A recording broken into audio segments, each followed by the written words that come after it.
We are live! We have the MMA news for today. That's going to be towards the end of today's live stream. I'm going to go through all of the fight announcements, all of the call outs, all of the drama in MMA and everything like that. But before we get into the MMA news, we got some videos that I want to post. So we're going to make those in today's live stream as well. Those videos, Dustin Poirier, Michael Chandler. What was the title of the video I said? It was like prediction and breakdown plus betting tips. So we're going to look at the betting odds as well as making our prediction for that fight. The betting odds for that fight, I believe, are down here for whatever reason. They are minus 178 for Dustin, the Diamond Poirier. We're also going to do Marina Rodriguez, Amanda Lemos, prediction and breakdown, plus betting tips, and a UFC Fight Night Rodriguez versus Lemos full card betting breakdown. We got all of this and more, plus that MMA news that you know you don't want to miss, because we got a lot of it coming in today's live stream. Let's read the comments before we get into it. Pacey Sinclair, are you actually going to stick around for a while this time? I did read the comments yesterday as well, but yeah, I'm not going to stick around for like 20 minutes, 30 minutes, 5 to 10 minutes after that to read the comments, something like that. The best in the game, nice to have a live Bert, nice to have you in here. Tomas Manzanero, if I'm saying that one correctly, could not be.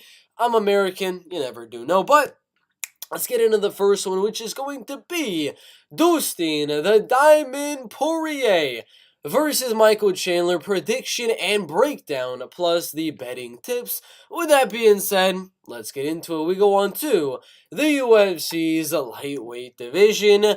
Dustin Poirier and Michael Chandler is on the main card of UFC 281. Adesanya versus Pereira, the pay-per-view. We got the top 5 lightweight contenders going at it on the pay-per-view right here, and this is going to be a banger of a fight, because Poirier, the man, is beating everyone but Khabib Nurmagomedov, champion, and Charles do Bronx Oliveira, champion. Michael Chandler, almost the same thing, losing to champion.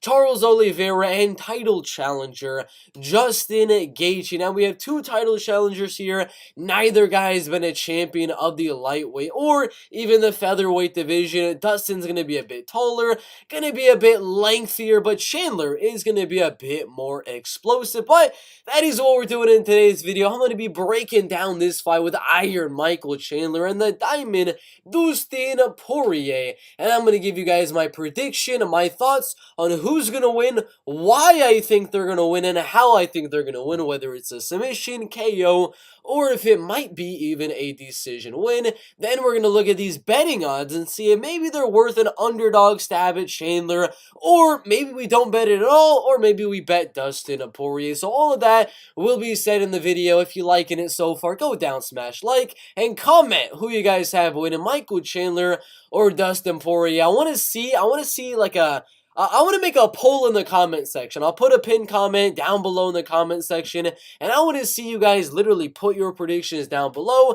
and I want to see how many go Poirier, how many go Chandler, because I'm going to give my thoughts, but I want to see what you guys have. So it's a close one in my opinion, especially being that it is 3 rounds. I mean, that's a huge factor. Right off the bat, 3 rounds compared to a 5-round fight in the lightweight division, compared to the fact that Michael has been in a 5-rounder with Charles Oliveira. Should have went 5 rounds, but there was a finish.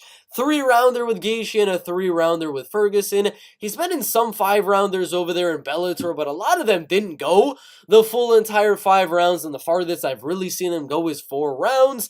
Whereas Poirier has been all the way in a 5-rounder with Dan Hooker right there. Went pretty late with Khabib, the Eagle Nurmagomedov, beat Conor McGregor twice, lost to Oliveira, but he's been towards those later rounds inside of the UFC in huge battles with Max Holloway, Justin Gaethje over there, and things like that. He's been longer in his MMA fights than Michael Chandler has. So if it was a 5-rounder, yeah, I would definitely be going Dustin Poirier to win a late finish or maybe a decision. But like I said, the fact that it is a 3-round fight, dude, Dude. That makes it so much closer. Now, we can talk about the age all we want. 36 and 33 years old really doesn't matter. Chandler still looks pretty young, in my opinion. He's still really explosive. His movement is pretty good as well. It's just the striking defense and, the chin of Michael Chandler's what's getting me a little iffy here, Because I think Chandler's got a good shot of going out there, landing some big shots on Poirier, maybe mixing in some takedowns, controlling the fight on the ground a little bit, landing some explosive strikes in the feet, maybe knocking out Poirier, maybe winning a decision based off of those big shots and the takedowns. But what's kind of swaying me away from that Michael Chandler pick here is literally the chin. Like, it's literally that. He got rocked badly against Charles Oliveira and got knocked out in that fight. Got knocked down twice and then got ground and pounded a little bit and got TKO. Justin Gaethje, I mean, he took so much damage in that Justin Gaethje fight. And then not to mention, the man got knocked down by Tony Ferguson. Tony's not necessarily a guy known for like one punch knockouts or knocking you down with one punch. He's more like a wear you down, elbowing you, cutting you open, submitting you, Darce choking you. And Tony Ferguson was able to knock down Michael Chandler in their fight. Makes it a little iffy for me to go Michael Chandler, even though I think there's a solid chance Chandler could go out there, take the fight down with the explosive wrestling, given Poirier's takedown defense. It needs a little bit of work. It still is pretty decent in my opinion. Just that fact alone leads me to believe Chandler's still a very, very live dog. If his chin holds up, if he does not get rocked all the time by Dustin Poirier, like he was against Oliveira, Justin Gaethje, and Tony Ferguson, if he doesn't get rocked in this fight, and he's able to stay away from those bigger shots of Dustin the Diamond, Poirier, there's a good shot I'm going to go Michael Chandler to win, because I believe what he was able to do at the end of round number 1 against Tony Ferguson with the takedowns and the devastating ground and pound he was able to land on Tony Ferguson, I'm going to be dead honest with you. There's a good chance he could just use that and ride out a decision with the wrestling. Do I think he's going to control Poirier for that long? Probably not, but I mean, even Oliveira was able to hold him in the guard position for quite a while in their fight for the belt not that long ago. So the fact that it is 3 rounds and the fact that that explosiveness and the wrestling of Michael Chandler could come in handy for round 1 as well as round number 2, it's a tough one in my opinion. So I'm going to go round number 1, Michael Chandler. I think he's going to land some good shots on the feet, then mix in that takedown, get a little bit of control on Dustin Poirier. Round 3, that's where they're going to be really, really sweaty. It's the explosiveness of Chandler starting to fade there, and that's where Poirier is really going to start to let his hands fly and almost even finish Michael Chandler in round number 3.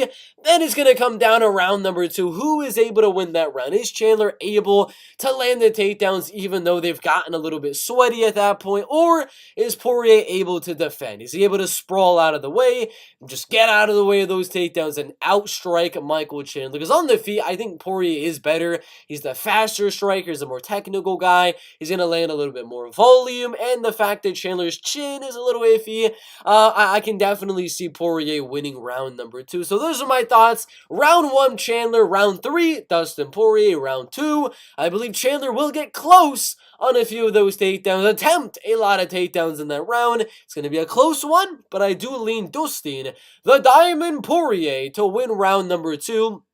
Due to the striking, land the more powerful shots, and land more volume in both round 2 and round number 3. Get close to a finish in the final round of round number 3, but I don't think he gets that. I think the fight goes all the way, and we see another Justin Gaethje situation where, I mean, even the Gaethje-Poirier fight was a banger. The Gaethje-Chandler fight was a banger. This one is going to be an absolute banger. I lean Dustin Poirier by a unanimous decision, which only 29% of the Poirier votes are going for this fight to go to a decision. Less than 25% think this is going to go all the way. I think it's going to go all the way, and betting odds-wise, +1, if you're getting +153, that's when, there might be a little bit of value on Michael Chandler right there. All of the value is kind of a little bit gone from Poirier. He was at -150 at one point right there. He's at -168 on some of these.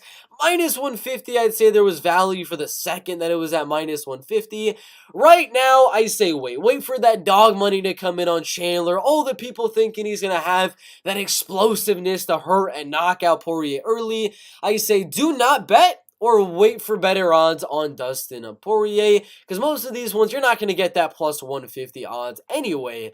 On Michael Chandler, for me, I might have to just wait for those props, but I'm going to go Poirier by a unanimous decision. Again, put your predictions down below in the comment section. Like this video, trying to get it to, let's just go 10 likes. I don't really care about getting that many likes, but let's go 10. That's a conservative goal there. And if you want all the bets I'm going to make for UFC 281, Adesanya Pereira, the top link down below in the description. Link below that, $125 for free when you sign up with BetUS using promo code BertMMA. Thank you guys for watching. We'll see you in the next one. Next fight in the strawweight division, Marina Rodriguez and Amanda Lemos. In the women's strawweight division, the main event for UFC Fight Night, well, Rodriguez versus Lemos, originally not going to be a 5-round fight, and that's probably why Amanda Lemos was a little bit hesitant to take this fight with Marina Rodriguez, because 3 rounds, you know what? I might have actually got Amanda Lemos to win. My prediction would have been very, very close. I would have been, maybe Lemos, maybe Marina.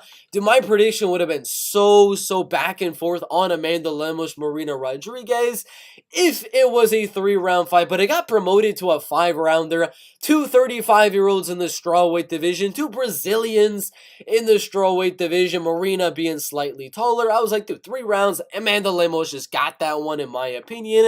But now that it's 5 rounds, leads my prediction to be a lot tougher, because we know Marina Rodriguez is pretty good in those later rounds. She looked good in the later rounds, round 4 and round number 5 against Mackenzie Dern in their fight. Looked good in those later rounds against Michelle Waterson, was able to knock out Amanda Ribas and win a close decision on Yan Xiaonan. A lot of those are 3-rounders.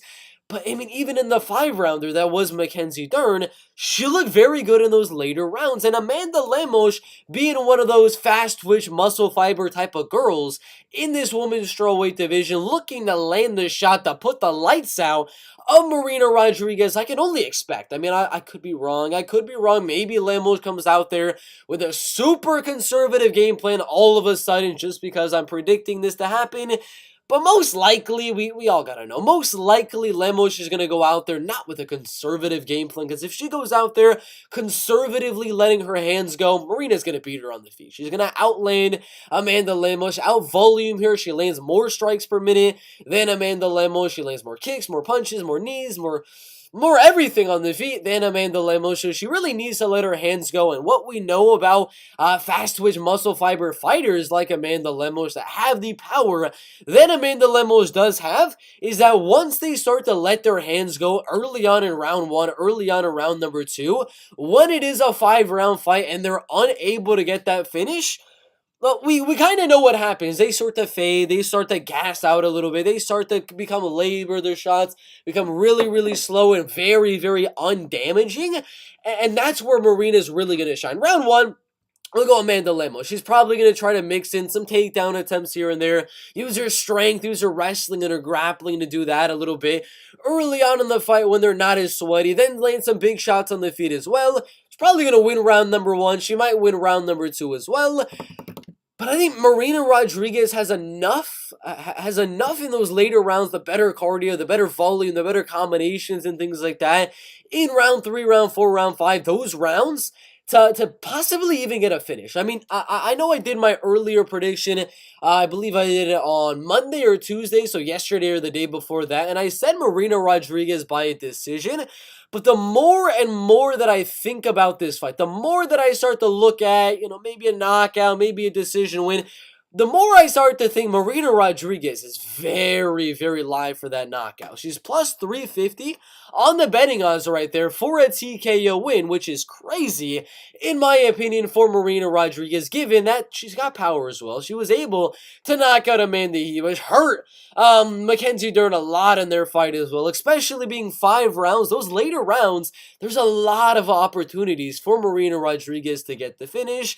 So I know my earlier prediction a couple days ago was Marina Rodriguez by decision, but you gotta change up your prediction every now and then. That's why we make these updated videos, so y'all can see that my thoughts do change from time to time. I just want to let you know, I do not think it's going to be a decision anymore. I'm leaning more towards the side of a late finish for Marina Rodriguez at the end of round number 4. Like 2 minutes left in round number 4. Lemos is going to be throwing labored shots, and her back's going to be against the cage. Rodriguez is going to land a 4-5 punch combination, little bit of ground and pound, and I'm going to go Marina Rodriguez by TKO in round number 4. Again, Lemos is good early. Lemos is so good early. Was able to go out there, knock out Montserrat Ruiz early on in that fight right there. She did lose to Jessica Andrade, but that's Jessica Andrade. She ended up going out there, knocking out Lavina Souza very easily, submitting Miranda Granger very easily, guillotining Michelle Waterson Gomez very easily. She did very good against Angela Hill round 1, round number 2. Didn't look so good in round number 3. It's kind of what I'm going off of here, is that she's not going to look good round 3. Means she's not going to look even better in round 4 and round number 5. She's really going to fade, in my opinion, especially with those fast twitch muscle fibers. And the fact that she thought this was going to be a 3-round fight. Her whole training camp was hoping for a 3-round fight. Then they're upping it to a 5-rounder. That all culminates with me predicting not a decision anymore for Marina Rodriguez, but for a TKO win for Marina Rodriguez right here. And betting odds-wise, you saw the title of the video is betting tips as well. I think these round 2, starts round 3s are very, very risky in my opinion, given Lemos could go out there and knock out Marina Rodriguez round 1, round number 2. Very, very possible to happen here, but the thing I'm thinking about most in terms of betting on this fight is definitely going to be Rodriguez by TKO. Lemos by TKO is plus 475, which is very, very interesting, but would I rather play a plus 475 on Amanda Lemos by knockout, or would I rather go down to here and go Amanda Lemos knockout round number 1, Amanda Lemos knockout round number 2, Amanda Lemos knockout round number 3, and leave out round 4 and leave out round number 5, of course, because she's not going to get a knockout win round 4, round number 5, on Marina Rodriguez. She's going to be very, very gassed at that point in the fight, whereas Rodriguez, she's going to be a lot better later on in the fight, and she has the possibility of even knocking out Amanda Lemos early on in the fight as well. So I would rather play it safe, and that plus 350 is heavy value. See DraftKings right there opening the line at plus 225. If you're on Bet Online right here, plus 350 is absolutely insane value in my opinion. Rodriguez inside the distance plus 210. She's not gonna submit Amanda Lemos. I know Jessica Andrade was able to get a standing arm triangle. Come on guys, I doubt that's gonna happen in this one. Plus 160, plus 125 really is not enough value for me to risk the fight going all the way. Plus 125 for Rodriguez by decision when the fight goes to a decision is plus 105. Come on, guys. It's not worth it to do any of those type of bets.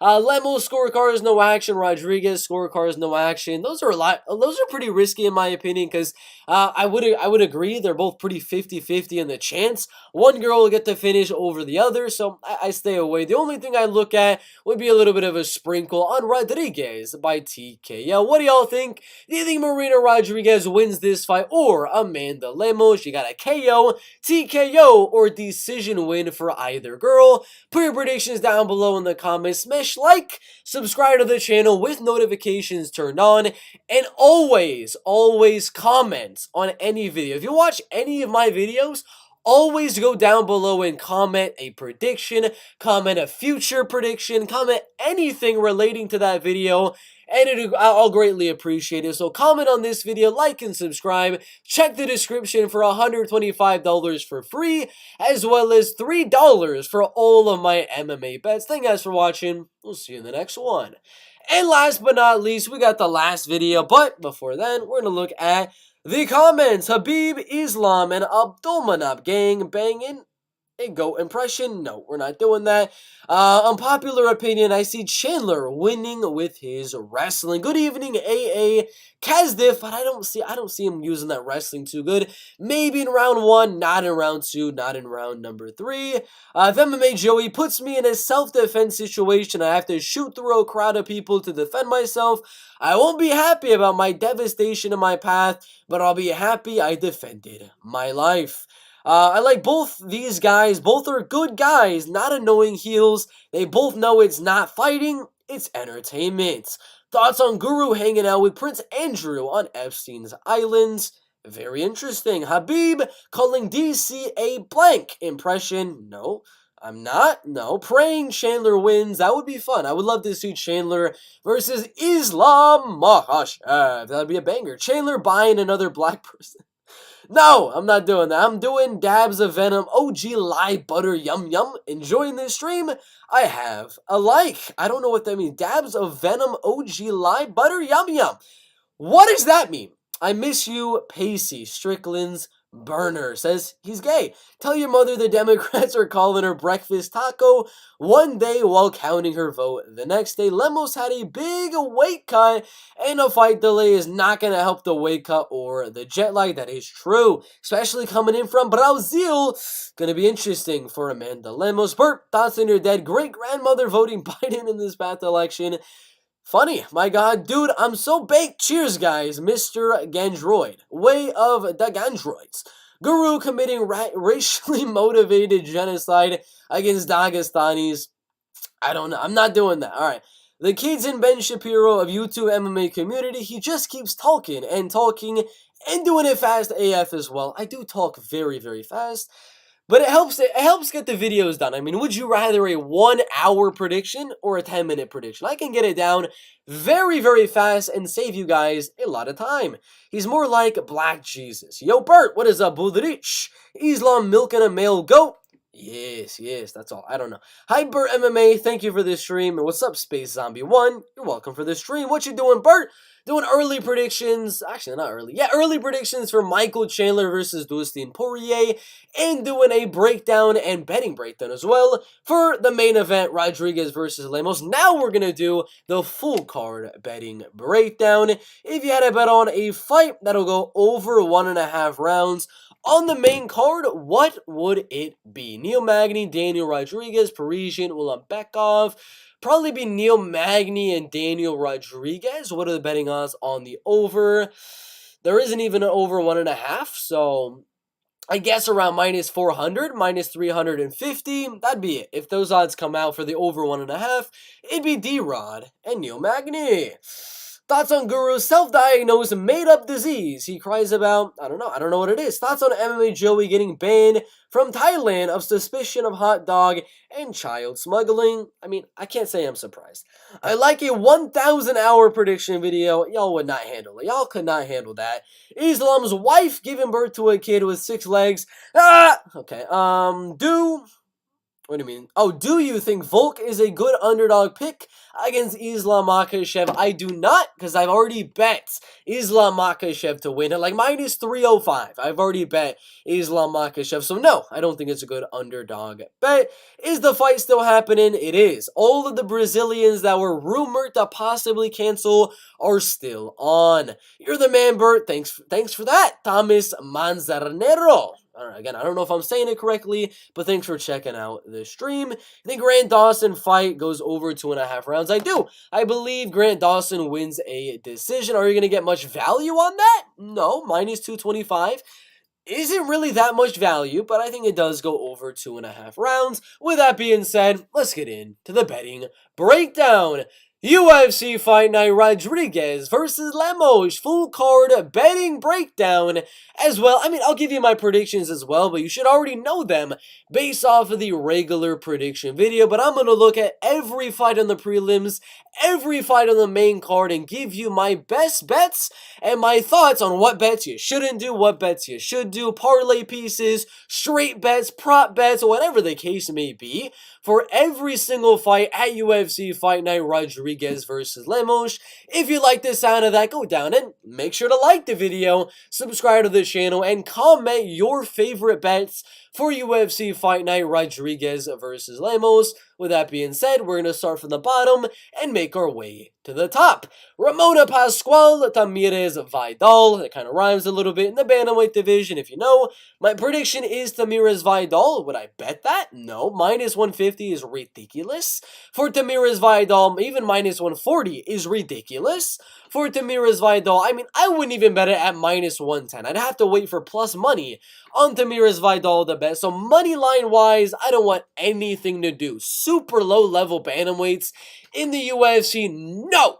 I condemn anyone that puts money line on Tamirez Vidal or Ramona Pascual. You might win your bet, but that is going to be the most nerve-wracking bet of your entire freaking life right there. And right now, over 2.5 fight goes to a decision at minus 210. Yeah, no, I mean, it's very low-level women's MMA. Vidal's got a lot of finishes. Pascual's got a good amount of finishes on the regional scene as well. Vidal, I don't believe, has been finished in her MMA career, so possibly, maybe, there could be some value on... She did lose to... I'm sorry about that. She did lose to Cara Rosa by arm triangle right there. But do you think Ramona Pascual is getting an arm triangle? I can highly doubt that. Minus 145 is interesting. I'd have to wait till... the scorecards no action is better than the money line to warrant putting some money on that one. But yeah, I mean, you're a degenerate if you're putting a big amount of money on Tamirez Vidal versus Ramona Pascual. Only thing I can possibly think of would be that scorecards no action. If Vidal scorecards no action gets to like minus 120, minus 125, I might consider putting a half unit, maybe even like 0.6, 0.7 units on that. But overall, that is not a fight you want to be putting your hard-earned money on. And we got, after this very low-level fight, we got Jake Hadley, Carlos Candelario, 8-1 and 8-2. Prediction is Jake Hadley by a decision. That will be the bet as well. I'm not going to be betting that minus 125, but that's the only bookie that's out right now that is having props for UFC Fight Night Rodriguez versus Lemos. Obviously, tomorrow or the next day, probably get more odds in terms of the prop bets for UFC Fight Night Rodriguez versus Lemos, because right now there really is not too many. We can look on fight odds right here for Hadley by decision. Some of them are at plus money and 5 dimes in sports bet. If you can get plus 130 on Jake Hadley by decision, I think that definitely has value. Minus 125, anything with a subtraction number before that, no. If you're able to get that plus 130 on Jake Hadley by decision, I do believe that is going to have value. Submission, no. Tatsudo wasn't able to finish. I doubt Carlos is going to be able to finish Jake. I doubt Jake is going to be able to finish Carlos. So plus money on a decision if you have that on the bookie. It's the only thing I would really do. After that, we got Johnny Munoz Jr., Liudvik Shalinyan. Liudvik did not get finished by Jack Shore in their fight right there. Before that, had a lot of good wins. Got a second round knockout win on a 0-0 fighter. And a lot of other decision wins. 6 decisions, 3 submissions, and 1 knockout win. So one's an interesting one in my opinion, because Jack Shore wasn't able to go out there and finish him. But I have a feeling Johnny's got a good shot at going out there and getting the finish. Johnny Munoz Jr., I think, can get a finish here. He's a lot stronger. He's definitely a lot better in terms of the submission game, in my opinion, than Liudvik Shalinyan. But Liudvik is a little bit better at range and staying at range with his striking and things like that. It's an interesting one. Plus 125 on Johnny Munoz Jr. by decision is... It is enticing in my opinion, but I want to see something better, a little bit deeper into the plus money, because little bit into plus money is not really going to get me going for a Munoz Jr. by decision. That does interest me. Plus 150 on Johnny Munoz Jr. right there by a decision. That's where I would say maybe I put a half unit on that, but plus 125... that's just not enough for me, in my opinion, to warrant betting on Johnny Munoz Jr. by decision. Money line, not worth it for me. Munoz just got rocked and knocked out in his last fight. Shalinyan's got some decent striking. The only thing I would do, plus 150 on Johnny Munoz Jr. That definitely has some value. Junior Frey, Poliana Viana. Only thing here, since it is women's MMA, very unpredictable. Poliana Viana got A finish loss of Veronica Macedo. She got a decision loss to Tabitha Hichi and finished Emily Whitmire and Mallory Martin. Jinyu Frey, 2 decision wins, losing decisions to Loma Lubumi, but getting finished by Kay Hansen and losing a decision to Vanessa Demopoulos. I'm going to be honest, I don't like much with this fight. I really don't like much with this fight. I mean, inside the distance for both girls, you're not really getting the most there. I mean, Frey inside the distance, I would not wish that on my worst enemy to put money on that one, but plus 275 on Viana inside the distance. It's interesting. It is very, very interesting in my opinion, because the goes to a decision for this fight is very, very not good in my opinion. Minus 225 for the fight to go all the way. I really don't want anything to do with that. Under 2.5 at plus 210 is a little bit warranted in my opinion. That's right where it should be. That's why it started plus 240, went to plus 210, which is why that plus 240 definitely did have value. But if you're getting good odds on Viana scorecards, no action, minus 300, no. But there's got to be some bookies with slightly better odds than minus 300. There's got to be. I mean, there should be 1 or 2 better than minus 300 on Viana scorecards, no action. And I want to see which one does have that. I want to see which one has the scorecards, no action on this one. Because right here, we're only really seeing minus 300 on Polyana Viana, which isn't really, I don't really like it in my opinion. Jinyu Frey money line is good, as she is a plus 120 favorite on DraftKings, plus 122 on some of these, so it is a good underdog bet on the money line in my opinion for the value. But if it gets to like minus 250 on the scorecards, no action, for Polyana Viana, that could be possibly just a 2.5 unit play. Little sprinkle on that one because I really highly doubt Jinyu Frey, of all people, is getting a finish. So inside the distance, scorecards, no action for Polyana Viana, or that plus 120 dog money on Jinyu Frey. And we have Mario Batista and Benito Lopez. Money line wise, no. I mean, I loved it when he was at minus 235, 225. There was value on that. There was value at maybe parlay and Mario Batista earlier on in the week when he was at minus 225 right here. But y'all have already saw. Minus 295 right now is not parlayable in my opinion. Is not money lineable in my opinion. The only thing I would do here is, because the fight goes to a decision, is very, very 50-50. Some of them are having it plus 100 on the fight to go all the way or not to go all the way, plus 165. That's it. Mario Batista inside the distance. That's the only thing I would really do for this fight right here, is Mario Batista by a finish, submission, or decision. Not confident it goes KO. Not confident it goes submission. So plus 165, in my opinion, is pretty solid for Mario Batista by finish. Miranda Maverick, Shayna Young, you already know what I'm going to do with this. Money line wise, you kind of lost a little bit of the value there. She started at minus 490, 470. Now she's near minus 700 on the betting odds. Fight goes to a decision is plus money. So Maverick by finish is also going to be plus money. But again, Maverick inside the distance and fight doesn't go to the decision are the same thing. So obviously, just say fight goes I got it wrong. Never mind. Sorry about that. I was looking at the wrong way. But yeah, Maverick inside the distance, I would say would be the bet. Maverick inside the distance. That's pretty much it. Plus 120. Plus 140 is where it started at. Value right there. But plus 100 right now, I still think is going to have a lot of value. And if you want to risk it a little bit there, you could maybe do a Maverick round number 1 and maybe a Maverick round number 2. I believe plus 275 on round 1 and even Maverick round 2 at plus 600. Combine the two, I think she gets to finish in one of those 2 rounds. So that could be worth a little sprinkle. And we got Shailan Nurdanbiek, Derek Minner. I have Shailan winning by a decision. Is that what we're going to bet? No. Is that what we're going to bet? No, not at all. Plus 150 right there for a fight goes to a decision. I think that's a little iffy in my opinion. Should be a little bit closer, so I think that plus 150 does have value. But I still want to do this plus 325. That number is just absolutely insane in my opinion. Plus 325 when, not that many fights ago, Derek Minner was getting knocked out and TKO by Darren Elkins. Got outstruck by Ryan Hall right there. I do like that. Plus 325 on Nurdanbiek by TKO. Value, in my opinion, 100%. Mark Madsen, Grant Dawson.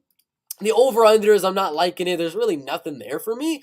Fight goes to a decision, minus 180. I don't want to risk it, man. It seems it's guys that are right outside the top 15. They could go in there looking for an exciting finish to get them in the top 15 and starch their opponent. Possibly. They can easily starch their opponent early on in this fight. Or it could be a close 29-28 decision. I don't know. So I don't want to risk it on anything like that. But what I do want to do for this fight is not going to be scorecards, no action, which was something I was looking at because I was like, Dawson's more likely to get the finish, but minus 275, no. I'm not doing anything with that. But Dawson by decision right there is interesting as well. Dawson by TKO is at plus 900 right there. Dawson by TKO is at plus 900 right there. That's it. I'm not betting Dawson by submission plus 380. I'm not betting Dawson inside the distance at plus 200. I think Dawson wins the decision. That's my prediction. I think Dawson wins the decision, which is at plus 150. Do I want to do that? No, I'm not putting a Dawson by decision plus 150. There's really not that much value. I'd rather go for this crazy plus 900 valuation right there. Put like a quarter of a unit on that one and let it ride out. I don't think he's going to get the knockout, but if there's anything on this fight that has value, it's that KO TKO prop. Out of everything on there, that's what has value. Tagir Ulanbekov, Nate Maness, you already know. It's the decision on Tagir Ulanbekov. I'm pretty sure it's plus money at plus 100 right there. That's pretty much it. Double your money on that. Tagir Ulanbekov by decision. Chase Sherman. I was hoping to get plus money on Chase. I was hoping the money would come in on Josh Parisian, but yeah, sadly it didn't. I have a weird feeling the fight goes to a decision, so that's what we're gonna do. Chase Sherman by decision plus 380. Neil Magny and D-Rod. This one fight goes to a decision at minus 190. I'm gonna be dead honest with you. Let's just parlay that with the other big favorites on the card. Why the heck not? Let's just do that. Minus 190 for the fight goes to a decision with, I don't know, if you want to do it, Miranda Maverick to get it to minus 133. And if you want to boost it up a little bit and get fighters from other UFC fight nights in the future, maybe you go on way down the line and add freaking Islam Makhachev or Robert Whittaker. But even that two fight goes to a decision with Miranda. Feel pretty good about those ones. Put them in a parlay. I think that minus 190 does have value to go to a decision. Because, I mean, what would you rather do? A minus 190 on a fight goes to a decision, or barely get any value on a plus 120 Magny by decision? You're getting nothing there. You're getting really nothing there. It could be a very close back and forth decision. I'd rather not risk it on something as nerve-biting, nerve-rattling as a close decision as it's probably going to be, and just fight goes to a decision. For this one, Marina by TKO, plus 470. Sorry, that's the wrong one. Plus 350 on that one is going to have some value. Those are the betting breakdowns for UFC Fight Night Rodriguez versus Lemos. Like the video, subscribe to the channel, turn on those notifications to get notified for when I post a new one. Post or comment your best bets down below in the comment section. Your favorite parlay for UFC Fight Night Rodriguez versus Lemos. You got any new video ideas? Comment them down below. Put your predictions down below. Like and subscribe. Check the description for all of my bets, as well as how you can get your hands on $125 absolutely for free. Thank you for watching, and we'll see you in the next one. After that, we go on to the MMA news. Kamaru, what's it, the Nigerian Nightmare? Kamaru, the Nigerian Nightmare Usman. Quotes right here from the TMZ. I'm still a champion in my head. That's the thing too, is come on guys. Who are we kidding? The world knows who the best welterweight in the world is. Leon and I both know who the best welterweight in the world is. Do you agree with Kamaru Usman right there? Because as of the looks of it, in the UFC rankings right now, well, the welterweight champion is Leon Edwards. The number one contender is Kamaru Usman. But the pound-for-pound ranking showing who is the better fighter, Usman is still ahead of Leon Edwards on those rankings. So who's the better fighter, Usman or Edwards? And who wins the trilogy? After that one, we go on to the UFC's women's divisions. Updates on UFC Fight Night Lemos versus Rodriguez. You heard a lot of the Brazilian fighters were getting stuck in Brazil due to political protests and things like that.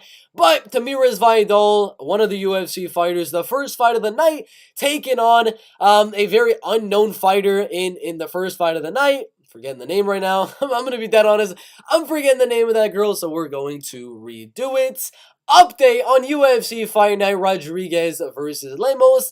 Tamires Vidal, Amanda Lemos, and all Brazilian fighters, even Poliana Viana, who were stuck in Brazil for a little bit, could not get flights out of there to come to the United States, have finally found a way to board their flight and are on their way to the United States, which means luckily, we're not going to get any cancellations, even though they were all, women's MMA fights, and, I wouldn't be too mad if they were canceled.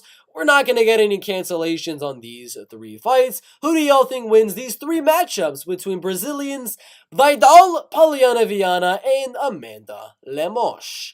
After that one, why not? In the welterweight division, Tyrone Woodley, former UFC champion, knocked out the man, the myth, the legend, Robbie Lawler, submitted Darren Till, and beat Stephen Waterboy Thompson for the belt. After all of that in his UFC career, losing to Jake Paul twice, a YouTube boxer, he wants another one. He wants KSI in a boxing match, as he is rumored for a boxing match earlier on in 2023. God dang it, Tyrone Woodley, he wants to lose. So another YouTuber, well, let's see what happens. Put your thoughts down below. In boxing, Tyrone Woodley or KSI, predictions in the comments. After that, in another fight in the welterweight division, Michael Bisping, one of the greatest middleweight fighters of all time, without an eye, the best disabled fighter in UFC history, feels that a boxing match with Jake Paul does not go very well for Nathan Diaz. If he was to fight Jake Paul, and at that weight, 200 pounds, or 196 pounds, whatever weight they want to come in at, I don't think it's going to go very well for Nate Diaz. However, I will say this. I think they would both make a lot of money. Even though we think it's not going to be a good fight for Nate Diaz, they're going to make boatloads of cash, which I do agree. My prediction is Jake Paul to win by a decision. What do y'all think? Who wins in boxing? And next one in the UFC's light heavyweight division, Paul Craig and Johnny Walker official for UFC 283 Brazil on, I believe it might be on the prelims, but it could be upgraded to the main card. Brazilian Johnny Walker with almost all wins by finish and almost all losses by finish. Paul Craig, the exact same thing. This is going to be a grappler versus striker, and it's going to be a banger of a fight in the light heavyweight division. Early prediction, I got Johnny Walker. Who do y'all think wins in this banger of a fight? I highly doubt this one goes to a decision, but put your thoughts down below. Featherweight division, Frankie Edgar shares what is behind his decision to retire at UFC 281 against Chris Gutierrez on the main card of the pay-per-view, and I quote, "It's a lot of things I would think. Kind of the way my fights have been going as of late led to that as well. My body, I'm getting older, I feel great in camp, I'm such a strong-minded person that I always have great camps, I always feel good, but the body takes its toll throughout the years, and I just want to move on and see what is next. I know I can't fight forever, but I can definitely string it on a couple more years, probably, but I know I'll never move on to what's the next chapter in my life. I think now that I'm being selfish when I'm coming to try and chase this goal in the UFC, I got a family, I got kids that want to have their goals of their own, they want me around, they probably want me to be able to speak good and have my wits about me. I just know it's probably the best time. Frankie Edgar retiring from MMA. Put your thoughts down below. Who wins, Frankie Edgar or Chris Gutierrez? Right here in the light heavyweight division, Jamal Hill has a fight scheduled, it seems, from his Instagram post earlier on today. He says, new scholarship on the way, Touch 'em Up University, we might have a new Student posted that about 11 hours ago. I predicted maybe it's going to be Anthony Smith, but you never know who it's going to be. Who will Jamal Hill fight next? Nikita Krylov, Anthony Smith, Alexander Rakic? Who is it going to be, and does he win in the light heavyweight division? We're not going to do that one, not that one. In the UFC's lightweight division, Thiago Moises and Guram Kutateladze set for UFC 283 on the prelims. Brazilian Thiago Moises, former top 15 fighter, fighting Guram Kutateladze, who's only beaten top 15 guys and only losing to top 15 guys, beating Mateusz Gamrot in a very close fight while losing to Damir Ismagulov. Now we got a fight where the winner will fight inside that top 15. Early prediction, I got Guram Kutateladze by a decision, but it's a very close one. Banger in the lightweight division at UFC 283. Who do y'all think wins? Put your thoughts down below. We already did that one. In the, what is this division? I don't know what this is going to be called. The strawweight division.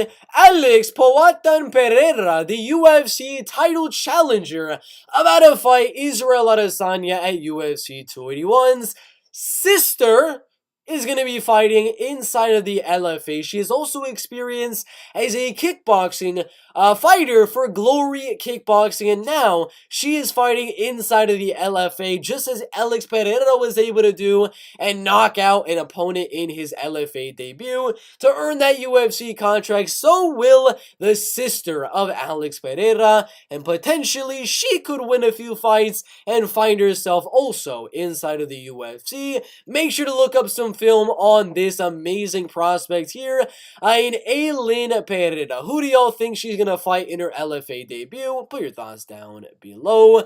Joe Selecki fighting Benoit Saint-Denis on February 18th. First reported by Guillaume Pelter. It is going to be a good fight in 2023. Benoit Saint-Denis only losing to Elizu Zaleski dos Santos. Two guys just right outside of that top 15, top 20 of the UFC's lightweight division. They're the mid-tier lightweights right here. Very good wrestlers, very good grapplers, decent strikers as well. But it's going to be a very, very close fight. I lean Joe Selecki to win a very, very controversial 29-28 split decision, but it's gonna take a few key moments that Benoit Saint-Denis could do to edge it out and possibly even get a finish. Gonna be a close one in the lightweight division, but who do y'all think wins that one in the lightweight division? Bellator 288 lineup per Bellator MMA. We got 13 undefeated fighters on this pay-per-view. If you can't read it, I'll read it for you. We got Vadim Nemkov and Corey Anderson in the main event. Corey was beating Vadim in their first fight, and we got a rematch scheduled. We got Patricky Pitbull taking on the cousin of Habib Nurmagomedov and Usman Nurmagomedov. Daniel Vachel taking on undefeated Timur Kizirev, 11-0. We got Tyrell Fortune taking on Daniel James. Undefeated Roman Feraldo, 8-0, taking on Levon Shokeli. We got Otto Rodriguez taking on Kazan Askabov. Imash Kavaliev taking on Sean Fallon. Kilis Mota taking on Jairo Pacheco, who's also undefeated. Jalen Bates, undefeated, taking on Jornel Lugo. Archie Colgan, undefeated, taking on Jesse Hannon. You got Lucas Brennan, undefeated, taking on Nick Talavera. Sullivan Colley, undefeated, taking on Jay Radrick. Undefeated, we got Jordan Newman undefeated, taking on Jaden Talker. A lot of future prospects and title challengers, top guys in Bellator right here. I guarantee you, you look at this card 1 or 2 years from now, there's going to be a lot of champions and title contenders on this card. What do y'all think about this stacked Bellator 288 card?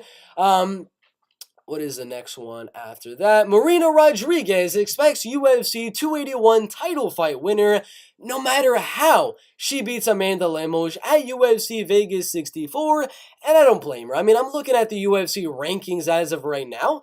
in the strawweight division. And we got Namajunas, who lost to Carla Esparza, who beat Zhang Wei Li, but she's coming off a loss, needs another win. You got Zhang Wei Li, who's fighting for the belt. You got Jessica Andrade, who is fighting against, I believe she's going up to the flyweight division to fight Lauren Murphy. But Marina Rodriguez is there. She's beaten Yan Xiaonan. She's beaten Mackenzie Dern. Now she's going lower than that to fight Amanda Lemos. If she beats her as well, she's probably beaten everyone except for Carla Esparza, who she has lost to in the past, and at that point she would deserve the rematch. So I would agree with Marina. I expect her to get the title fight winner of UFC 281, no matter what, if she's able to beat Amanda Lemos. What do y'all think about that in the comments down below? Arnold Allen calling for the UFC interim title in the featherweight division. Everything seems to be pointing towards that happening, says Arnold Allen on the rankings for the 145-pound division. We got guys undefeated like Movzar, like Bryce. We got guys like Ilya Taporia coming up and things like that. But none of them are really in talks for a title. Giga, Chan Sung Jung, not really in talks for the title. Calvin's coming off losses. Ortega's coming off losses. Holloway is coming off losses. So the only guys you really got are Josh Emmett, Arnold Allen, as well as Yair Rodriguez. And Arnold Allen beat Calvin Kattar a lot better than Josh Emmett was able to beat Calvin Kattar, because I'm going to be honest, I think he lost to Josh Emmett in that fight. So personally, I think Arnold Allen versus Yair Rodriguez for the interim belt makes all the sense in the world. But what do y'all think about this in the featherweight division? Julian Erosa and Alex Caceres in the featherweight division. Number 15 contender Alex Caceres taking on probably like number 16 contender Julian Erosa, who just beat Hakeem Dawodu. It's going to be a good fight. Once this fight does happen inside of 2022, I mean, we get this fight in about 1 month and 15 days, and it is a banger in the featherweight division. Early prediction for me, I'm going to go Julian Erosa by a decision, finally getting himself inside of the top 15, outstriking Alex Caceres. The wrestling and grappling is going to be very even as well. It's going to be a close one, could be a very controversial decision, but who do y'all think wins this banger in the featherweight division? Henry Cejudo, easily. I think that's a great matchup for Henry Cejudo, says TJ Snake in the Grass Dillashaw. He says TJ Dillashaw on whether or not Henry Cejudo can beat Aljamain Sterling. He thinks it's an easy matchup for Henry Cejudo. Personally, I don't think it's an easy matchup for Henry Cejudo, but I do think he would beat Aljamain Sterling should they fight in the UFC's bantamweight division. He's a better wrestler than Aljo. He's the better striker than Aljo. And if you're the better wrestler, you dictate where the fight's going to go. So yeah, I believe Henry beats pretty much everyone except for some of those newer contenders in the bantamweight division. But if Aljo is able to outstrike and use the kicks at range, maybe find the back of Henry Cejudo, he could make this an interesting matchup. Who do y'all think wins, Sterling or Cejudo? That's a meme right there, and then let's refresh it one more time. Let's check it one more time, because I did add a few things on to this. Let's see. Are they not added yet? There's a few things I just added. There's a few things. Let's refresh. Because I believe there was one or two things, a few fights that I just added right before the live stream started.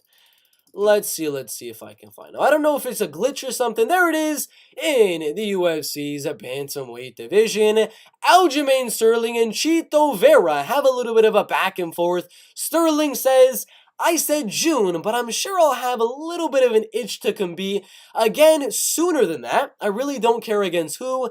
If Dana says so, well, maybe I'll do Marlon Chito Vera. Hashtag, I did not forget you. Chito Vera says, okay, what date works for you? Aljamain kind of saying, maybe I can go earlier than June, but June is my specified date. Then he says right here, Chito Vera says, I'm not tripping, let's do it, trust me, I will make you remember. Sterling replies, this is why I do this sport, after I smash you, maybe we'll have some cervezas. Who do y'all think wins? Aljamain Sterling and Marlon Chito Vera. And is this the fight to make in the bantamweight division? Vera's at number 4.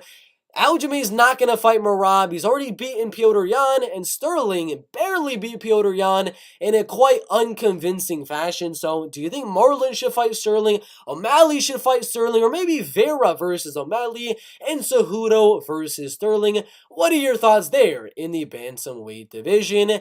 Dennis Tiolinen and Park Junyoung, or Junyoung Park, set for UFC Korea, obviously. Junyoung Park is Korean. He's one of the very, very elite unranked middleweights in the world. Dennis Tiolinen coming off a very solid win recently in his last win on Jamie Pickett, knocking him out. Junyoung Park submitting his last opponent inside of the UFC. A guy that beats Jamie Pickett in their fight, lost to Jamie Pickett in their fight, but this is going to be a good one. I do lean Junyoung Park to win a decision, but I think it's going to be a banger. Dennis has very good striking and decent takedown defense. Park has good wrestling offense, and his striking isn't too bad as well. But put your predictions down below in the middleweight division. Ranking updates for the featherweight division. Number 4, Arnold Allen. Number 5, Josh Emmett. And number 6, Calvin Kattar, which leads me to believe the fact that Arnold Allen moved above Josh Emmett in the ranking update leads me to believe they're not going to put Josh Emmett in there for the interim title. Probably going to do Arnold Allen taking on Yair Rodriguez for the interim belts and do Josh Emmett versus Max Holloway. In the meantime, for a fight that the winner of that one fights the winner of Arnold Allen versus Yair Rodriguez and Alexander Volkanovski. I just said a lot of stuff right there, but if you catch what I mean, you catch what I mean. I believe Arnold will fight for the interim belt and Emmett will fight Max Holloway. What do y'all think about this in the featherweight division? That is it for today's MMA news. Let's read the comments. Dun dun dun dun dun dun dun dun.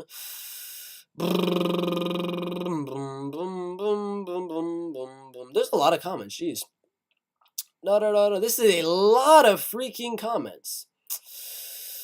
Wow. You're the man, Bert. There it is. All right. Can I get a ooh yeah? No, you cannot. Bert says any word of Guru is grooming you. No. I kind of like Carlos against Jake, but Jake is really good. Carlos is a pro boxer, though. That is true. But I think the wrestling of Jake is actually a little bit better. Polyana Viana fighting Ariane Lipsky in the bedroom. Nice. I can't do that. Nice.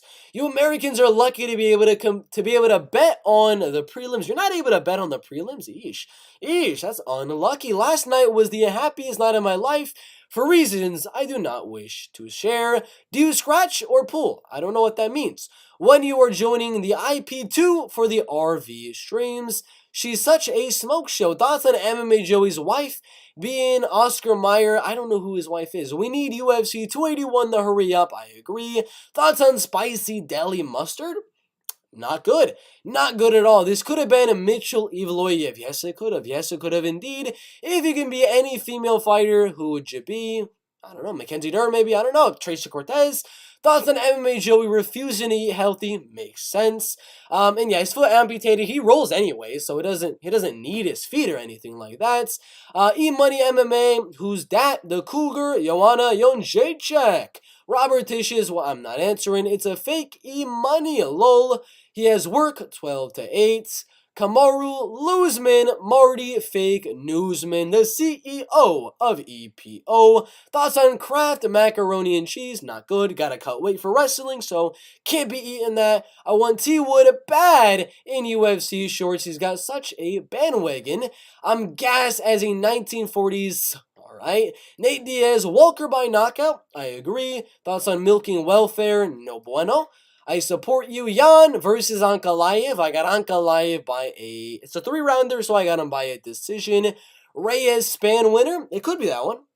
The loser of Jan Ankalaev, I could see that, but he said the fight's already made, so it's not going to be either of those ones. I believe Nikita Krylov for Jamal Hill, or it's probably going to be Anthony Smith, because he already said the fight's announced. Let's see. Thoughts on Brendan Shaw being good at fighting? He was good for a second there, but right now, he's so concussed that, I don't know. I got Polyana Viana by twerk KO. possible. Bert, do you watch Andrew Tate? I mean, he's blocked everywhere, so no. Shavkat versus Lenny. I got Shavkat winning that fight. Bert, smoke some Jandroids? No. Robertitious, check out my video on this YouTube channel, maybe after the stream. What's up, MMA Joey fans? Thoughts on MMA Joey beating the fattest MMA YouTuber? Not surprised, mother. Iron Turtle all day. I agree. Are you going live this weekend for Saturday? Possibly. It depends. I'll put a poll out. If I get an 80% saying yes, go live for the fights, I will go live. If not, I'm not gonna go live. Well, you're a wrestler. That's cool, dude. All the best. Do you, Bert? College? I might go to college. I'm in junior year of high school right now. I could go to college in the future, probably in Colorado or in Las Vegas, Nevada. But I'm only a second year wrestler. I'm not the best of the best wrestler there is, but I got some good jiu-jitsu and boxing, and I do plan to compete in MMA once I'm done with that. Thank you guys for watching the live stream. Check out the other videos. We'll post a lot of the stuff we said in today's live as a video of their own, but thank you guys for watching. Habib stroking Islam. He. That's all I got. All right, thank you guys for watching. We'll see you in the next one. It was an action. It was an I can't talk right now. It was actually exactly. That's the word I was looking for. Exactly an hour. I think, right? What was it right here? Like 8:14 or something. 8:13. Yeah, we started at 8:13. It's 9:12 right now. So it's about an hour of a stream. Thank you guys for watching. See you in the next one. Maybe tomorrow. We might go live tomorrow. Looking forward to the next time. Take care, Bert. Take care as well. Space Zombie.